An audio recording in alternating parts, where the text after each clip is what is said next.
تو باید حدیث بخاری حدیث های پیغمبر خدا که خلاصه نمیشه میبینی همه حدیث مخالف بود در صحیح مسلم های یا در ابو داود و هم صحیح های و برای شما باید با حکم حدیث با قول علماهای حدیث با قول مجتهدا باید عمل کنید از این خاطر کل محدث ها پیرو و مقلد یک از مذهب بودن شما من تاریخ زندگی تمام محدث ها مثلا صحاح سیتر گیره هیچ کدام اونها از مذهب بیرون نبودن اونها بدون مذهب لا مذهب نبودن بی مذهب نبودن یا پیرو مذهب شافعی بودن اکثر محدث ها پیرو شافعی هستند یا پیرو مذهب امام احمد حنبل بودن یا مثلا مالکی بودن یا قسمتش حنیفی بودن همونایی که حدیث ما مثلا از کتابای اونا یاد گرفتیم مضمون حدیث از اونا فهمیدیم ما هر آدم که یا حدیث صحیح یا همین مذهب امام اعظم گفته پس ما همین عمل میکنیم این هرج و مرج میشه بنابراین این حکم فقط میگم مجتهدهایی که من حتی نوشتگی دارم در خانه از مثلا امام نووی همین سخن نقل کرده است از علامه شامی از علمای ما نقل شده است هر آدم حقی اذا صح الحديث فهو مذهب هر حدیث صحیح یا همون که عمل کرده حق نداره بنابراین مسئله باید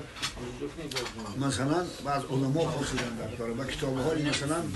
علما مراجعت کردن در کاره این حق هم نفرایی که مثلا همون قدرت استدلال استنباط دارن استنباط احکام مثلا هر یک نفر که استنباط غسل یوم الجمعه واجب علی کل محتلم غسل روز جمعه واجب است بر هر آدمی که بالغ است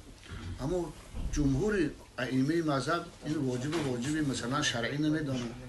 که مثلا کسی اگر نکنه گناهگار میشه بلکه غسل روز جمعه را امر مستحب میدونه چرا برای که این حدیث با حدیث‌های معارض دیگه داره با یه جای دیگه حضرت لمن شاء گفته هستن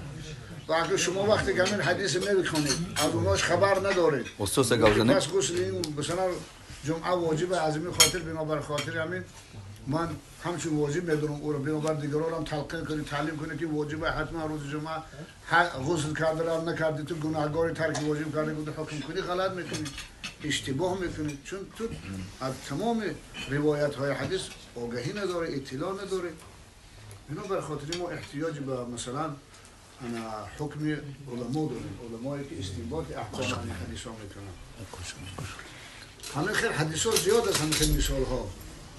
مثلا من یه حدیث پیغمبر خدا گفته که کسی گفتن اوبا من شرب الماء جالسا فلیستقع قائما کسی اوبا مثلا راستاگانه میخورد باید قیعش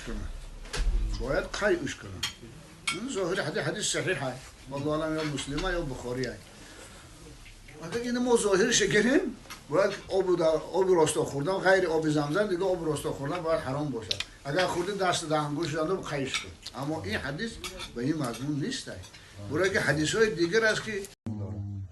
منزه از مکان است خاک از مکان است این بسیار دلیل خوب آوردین همون